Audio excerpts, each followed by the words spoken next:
Last લેક્ચરમાં મિત્રો unit 4 read 1 the adjustment વિશે વાત કરી હતી. આ લેક્ચરમાં આપણે એની શોર્ટ નોટની ચર્ચા કરીશું.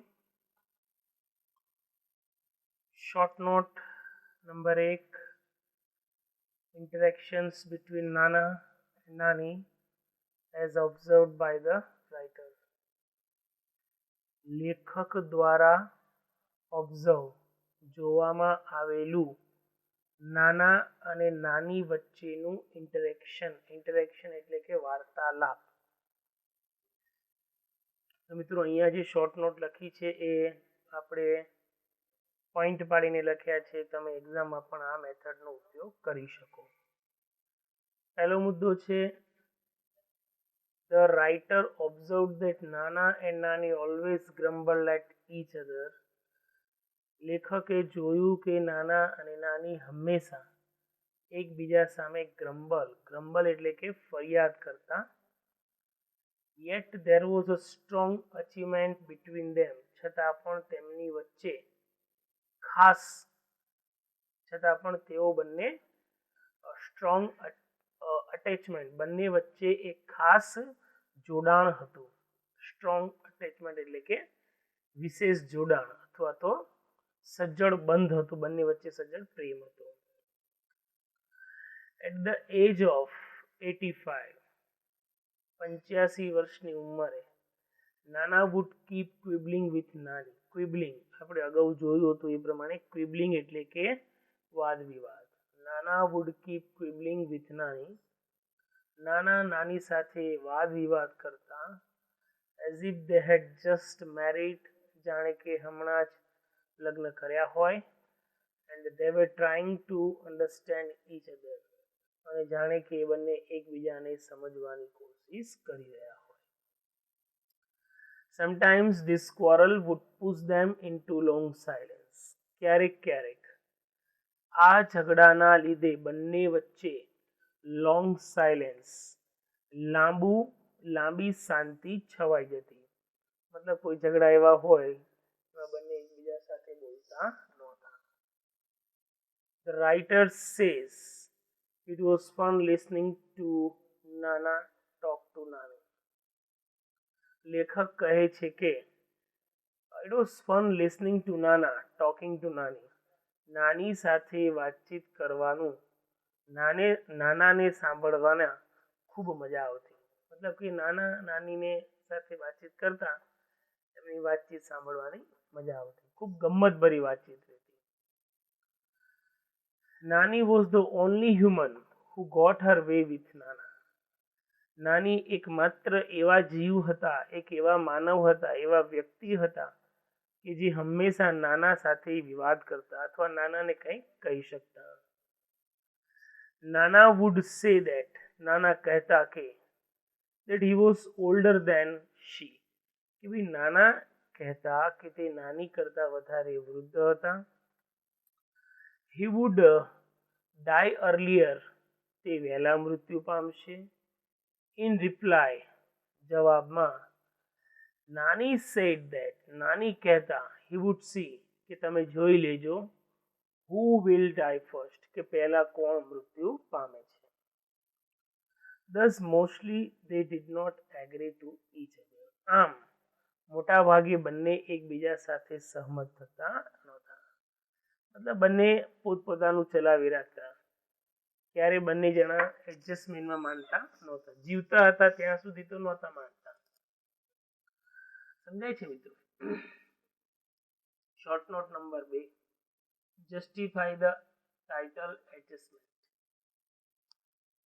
અથવા એના ઓરમાં પૂછાઈ શકે આપણે અહીંયા ધ ટાઇટલ એડજસ્ટમેન્ટ, કે ભાઈ જે શીર્ષક છે એડજસ્ટમેન્ટ એને જસ્ટિફાઈ કરો, એને ન્યાય આપો, અથવા તો ટાઇટલ કેમ એડજસ્ટમેન્ટ આપવામાં આવ્યું છે એની ચર્ચા કરો. આ જે શોર્ટ નોટ છે મિત્રો, માર્ચ 18 અને જુલાઈ 18 બંને વર્ષે બોર્ડ એક્ઝામમાં પૂછાઈ ગઈ છે. બીજું કે બોર્ડ સેમ્પલ પેપર જૂન 19માં બહાર પડ્યા હતા બોર્ડના દ્વારા, એમાં પણ આ શોર્ટ નોટ પૂછાઈ ગઈ છે. ઓવરઓલ છે ને આ શોર્ટ નોટ આપણા માટે ખૂબ અગત્યની છે. ચલો પહેલો પોઈન્ટ છે, in the adjustment the writer shows us a typical old couple who tries to adjust to each other in whole story. In the adjustment, આ જે પાઠ છે, યુનિટ છે એડજસ્ટમેન્ટ, લેખક બતાવે છે ટિપિકલ ઓલ્ડ કપલ કે એક બહુ જૂનવાણી કપલ છે, વૃદ્ધ કપલ છે, who tries to adjust to each other in whole story, કે જે આખી વાર્તામાં બંને એકબીજા સાથે એડજસ્ટ કરવાનો પ્રયત્ન કરે છે. The 85 years old Nana and Nani hardly agrees to each other, yet there is hidden love between them. કે ભાઈ 85 વર્ષના નાના અને નાની ભાગ્યે જ એકબીજા સાથે કોઈ વાત ઉપર સહમત થતા જોવા મળે છે. Yet there is a hidden love between them, છતાં પણ બંને વચ્ચે એક છુપો પ્રેમ જોવા મળે છે. મોસ્ટલી દે ક્વોરલ, મોટા ભાગે તેઓ ઝઘડે છે. Stop talking with each other for days together, દિવસો સુધી એકબીજા સાથે વાતચીત કરવાની બંધ કરી દે છે. યેટ નાના સેઝ ધેટ, છતાં પણ નાના કહે છે that it happens, કે આવું બનતું હોય છે. because it takes a time to understand each other, કારણ કે એકબીજાને સમજવામાં સમય લાગે છે. નાની dies earlier than નાના, નાની નાના કરતા વહેલા મૃત્યુ પામે છે. and નાના does not join in cremation, નાના ક્રિમેશનમાં એટલે કે અગ્નિ સંસ્કારમાં દાહ કાર્યક્રમમાં જોડાતા નથી. so he keeps himself in the room, તેથી તે પોતાની જાતને રૂમમાં બંધ કરીને રાખે છે.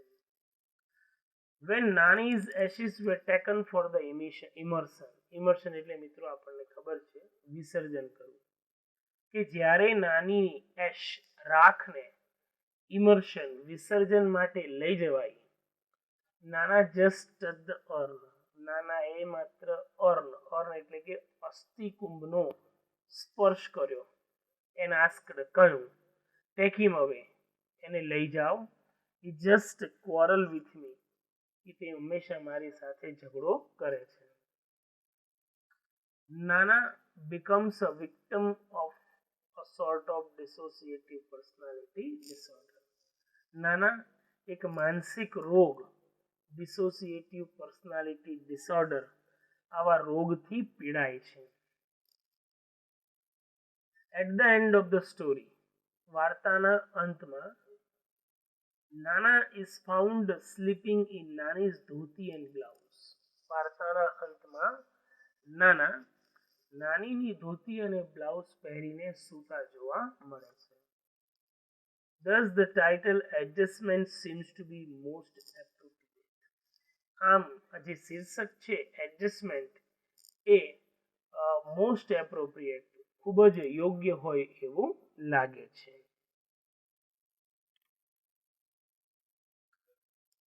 હવે ત્રીજી શોર્ટ નોટ છે મિત્રો અહીંયા. The narrator's relief after meeting Dr. K.D. Kamli. કામલીનો સ્પેલિંગ મિસ થઈ ગયો છે, જોઈ લીધું તમારી રીતે.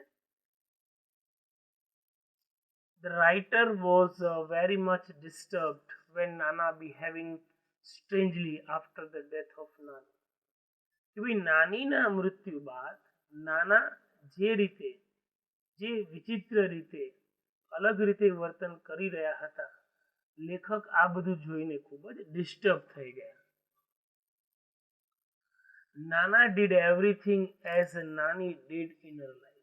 નાની પોતાના જીવનમાં જે કંઈ કરતા, હવે નાનાએ પણ એ બધું કરવાનું શરૂ કર્યું. He spoke like Nani, નાનીની જેમ જ તે પાણી પીતા. He drank medicines like he were Nani, નાનીની જેમ એ પોતે દવા લેતા હતા. Then the writer made his friend Dr. K.D. કામ્બલે, ત્યારબાદ લેખક એના મિત્ર ડોક્ટર કેડી કામ્બલેને મળ્યા. He was a psychiatrist, તે એક મનોચિકિત્સક હતા. Dr. Kamble visited Nana and talked to Nana. Doctor Kamle નાનાને મળ્યા અને એમની સાથે વાતચીત કરી. હી ઓબ્ઝર્વડ નાના, એમણે નાનાનું નિરીક્ષણ કર્યું. And told the writer that, રાઇટરને લેખકને કહ્યું કે he did not believe that નાની was dead, કે ભાઈ તારા નાના એવું માનતા નથી કે નાની મૃત્યુ પામ્યા છે.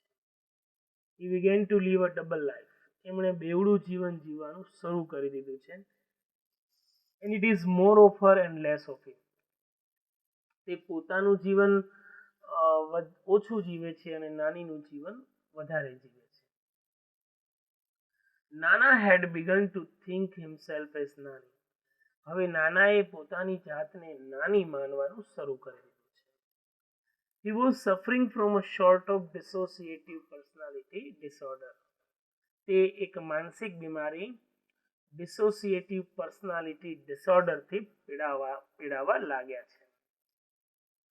Doctor Kamle told the writer that, doctor Kamle લેખકને કહ્યું કે એટ ધીસ એજ, આ ઉંમરે the recovery was nearly impossible, કે જે રિકવરી છે એ લગભગ હવે અસંભવ છે, ઇમ્પોસિબલ છે.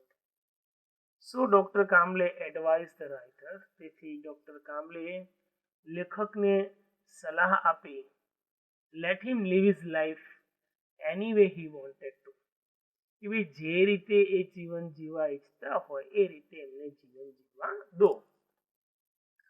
આફ્ટર હિયરિંગ ધીસ, આ સાંભળીને ધ રાઇટર ફેલ્ટ રિલીવ્ડ, આ સાંભળીને લેખકને જરા આરામ થયો, મતલબ એમને જરા માનસિક શાંતિ થઈ કે ભાઈ હવે કઈ પ્રોબ્લેમ છે નહીં. આપણે એક જ સોલ્યુશન છે આનું કે ભાઈ નાના જે રીતે જીવન જીવતા હોય એ રીતે આપણે એમને એમનું જીવન જીવવા દેવું જોઈએ. મિત્રો, યુનિટ 4 રીડ 1 ધ એડજસ્ટમેન્ટ જોયા બાદ આપણે યુનિટ 4 ના read 2 blind deep fish written by Ananda Acharya, એમની એક પોએમ છે આ બ્લાઇન્ડ ડીપ ફિશ એટલે કે અંધ બહેરી માછલી, એના વિશે જરા ચર્ચા કરીએ. બરાબર, તો બ્લાઇન્ડ ડીપ ફિશ એટલે કે આંધળી બહેરી માછલી, શું કહેવા માંગે છે આ પોએમ પેલા એ સમજી લો. તો કે આ છે ને જો હવે દેખાય છે એકદમ નાનું, એકદમ નાની પોએમ છે, બરાબર દેખાય છે. હવે આ પોએમમાં બહુ હૃદયસ્પર્શી વાત કરવામાં આવી છે મિત્રો, એકદમ હૃદયસ્પર્શી, દિલ કો છૂ જાને વાલી બાત. એમ તમે આમ વાંચશો તો તમને બહુ એવું લાગશે કે યાર આ પોએમમાં શું છે સમજાતું નથી એમ, પણ પોએમને તમારે સમજવી પડશે, એટલા માટે એને કહું છું હાર્ટ ટચિંગ પોએમ છે.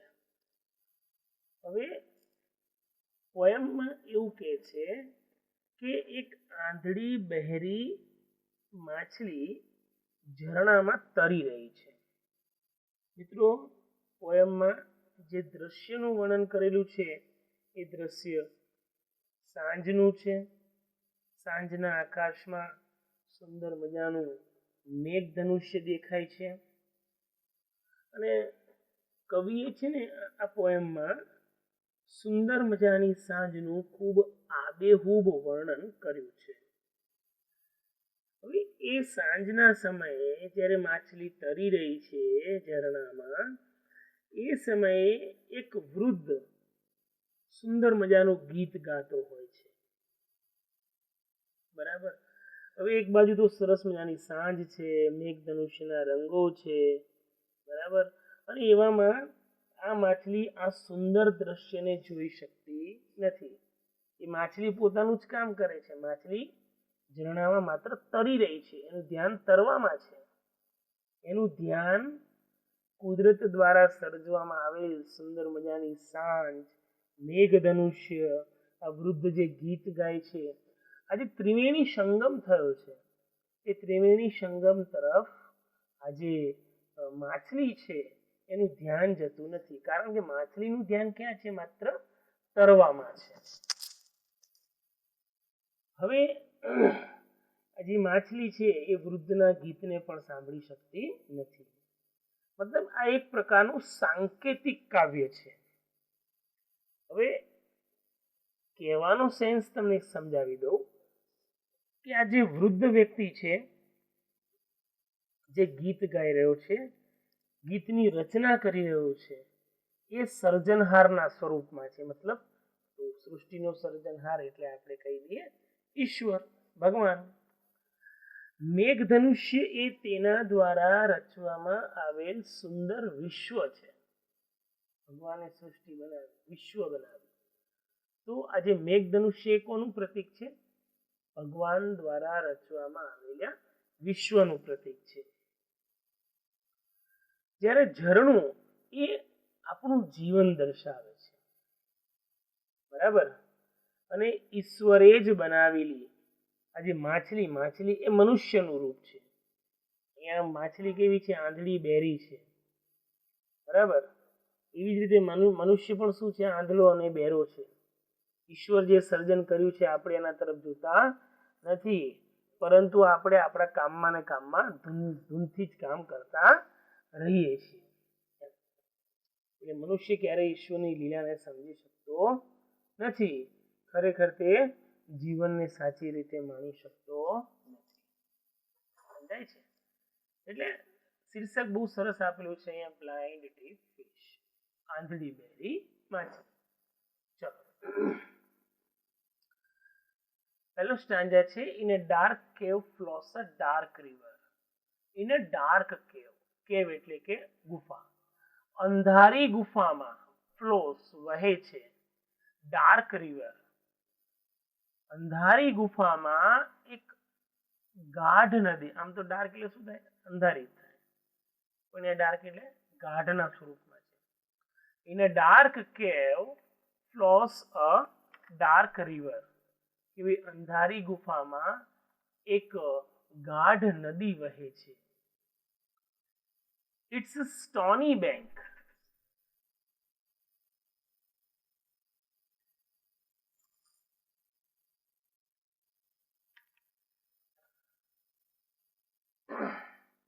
It's a stony bank.